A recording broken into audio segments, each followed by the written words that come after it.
What is up, you beautiful people? My name is Rito. Happy?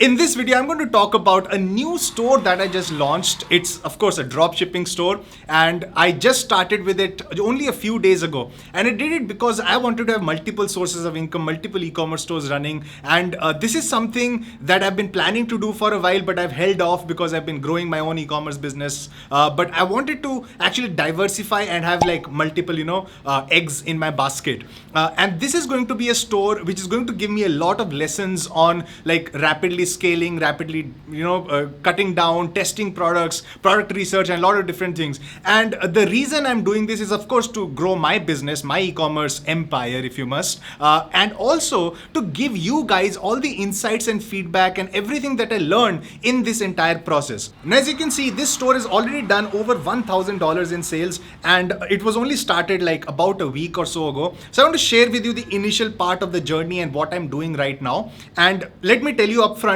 this is currently in a loss, right? So I'm in a few $100 loss right now, but the stats look pretty promising from here on, because yesterday we had a super profitable day. And before that, what I've been doing is experimenting with a lot of things that others have taught, like other YouTubers have taught, with some of the lessons that I've learned in the past. But it's, again, as you guys know, like when I even did my Businessathon 3, I'm an experimental marketer. So whenever I launch a new kind of product or service, so I like to experiment with different things. So even in this new store, and I'm not going to tell you guys the name of this store, I'm not going to tell you guys the winning product or whatnot, because we have seen what happens when I actually do reveal these things in the past. So in the future, I'm going to keep this hush hush. But the biggest advantage to you guys is actually me sharing the insights, sharing the knowledge, and all these lessons that I learned from these experiments that I'm doing, so that you can apply them to your e-commerce or dropshipping business and start seeing better results. Because I recently posted something on Instagram, and a lot of people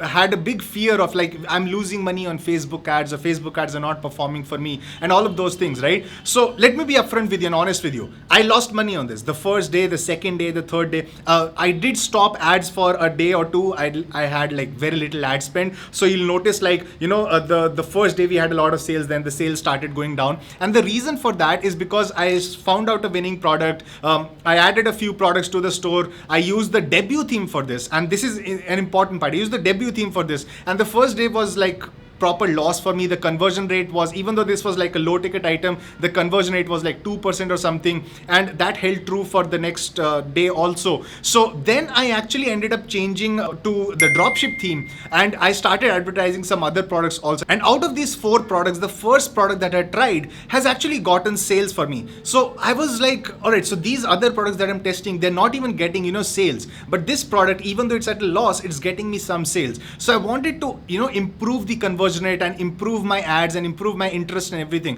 So here's what I did. So I stopped all the other products that I was advertising. I started focusing on just this one product. That is, of course, one big thing that led to me getting profitable days. The day before that was also profitable. Yesterday was also profitable, and I'm hoping that today, we've already gotten one sale today, and it's like 4 visitors, right? So I'm hoping today is also going to be a profitable day, because it seems like the pixel is getting some data, even though it's like 20-30 sales so far, but it is getting some data, and it is actually starting to show some promise of the uptrend. Now some of you guys might be thinking, all right, Rito, but you're losing money. You said you lost a few $100s. I think I've lost like $300-400 by now, like on ads and everything included, after product fulfillment. So why did I lose this money? Well, listen, nowadays what has happened is Facebook has become increasingly competitive. It always keeps getting competitive. So if you want to make profit, you have to remember that it is okay to lose a certain amount of money upfront, because you know that when you find your winning product, you can make it back very, very rapidly. And that is what happened with my previous store as well. So in that, I actually had like some profitable days, some loss days, but all the loss that I accumulated over the first 3-4 months of the store opening, I actually recovered that in like just a couple of days of profit that generated with my winning product, when I actually found my winning product after 4 months.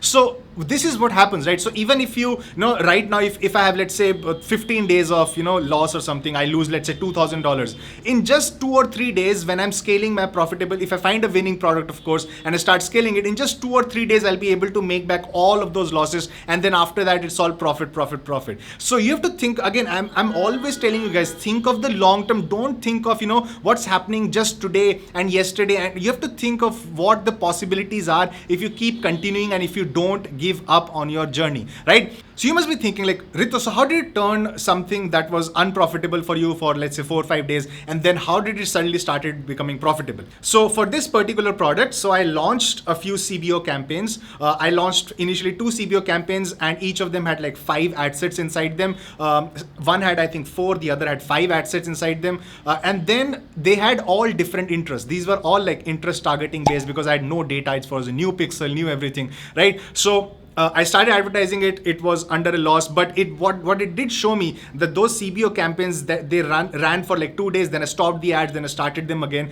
But then I got to know about 2 or 3 ad sets that were performing decently well. So I got those 2-3 ad sets, put them inside another campaign, a CBO campaign, and then I started another CBO campaign with some more interests that I had not targeted before, right? So these were all like random broad interests, right? So again, I've told you guys over and over again, it's not actually the the actual interest that you choose. If you try like a bunch of interests, you're going to find several interests that start working for you. You just have to tell Facebook, these are the kind of people I want to show my ads to, right?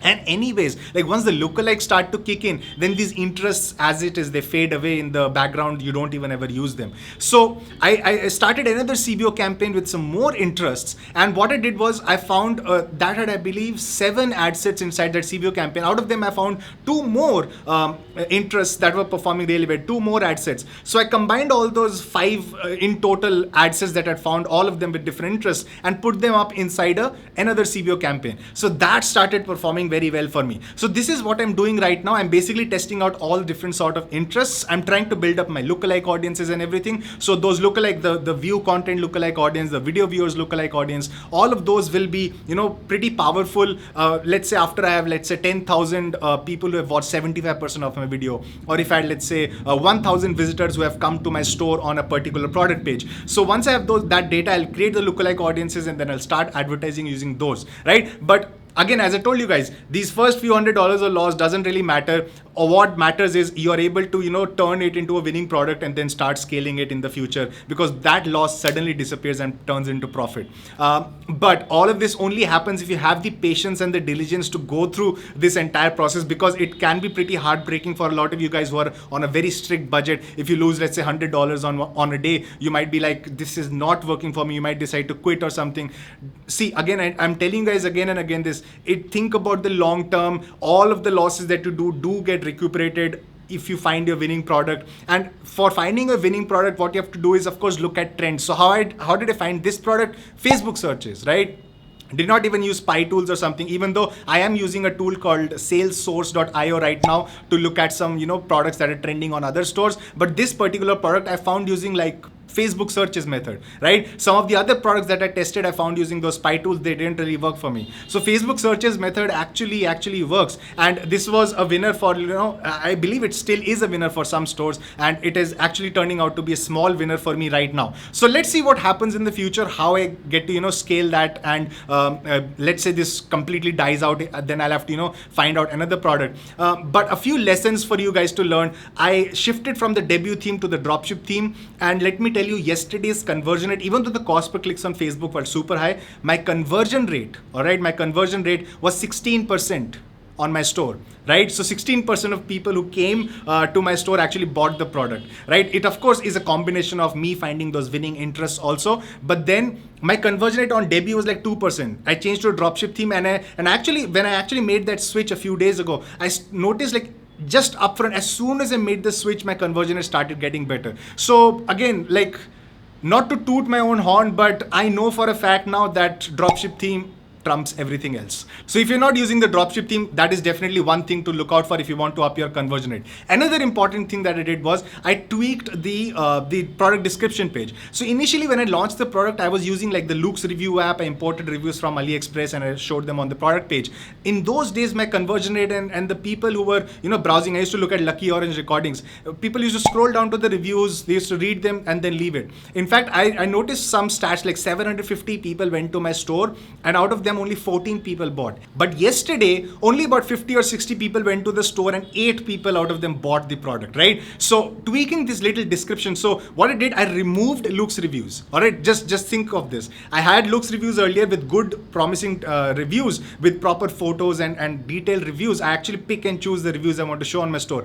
But when I removed Luke's reviews, this actually upped my conversion rate. So sometimes not having reviews is better than having reviews. So that is something you could test out. I also tweaked the description up a little bit. Earlier, I did not have a few bullet points at the top. I added a few bullet points to the description and that also helped with the conversion rate increase, right? So I'm trying out a lot of different things. And of course, this entire journey, while it won't be, I won't be showing you the store, I won't be showing you the ads, but whatever lessons I learned in this entire process, I'll be sharing with you guys. And all these little tips and tricks that I keep giving you in these videos, do pay attention to them and keep applying them to your stores, because I can promise you, once you do that, it's going to lead to better results for you and it's going to, have a much bigger impact on your life overall. So make sure you try improving your conversion rate, you try finding your winning interest using CBOs and then scale using only the ones that were your winning interest, right? So this is what you should be doing in the initial stages. As I come to the lookalikes part of it, I'll be sharing with you guys what happens there also, right? I hope you enjoyed this. Wish me luck on my new store.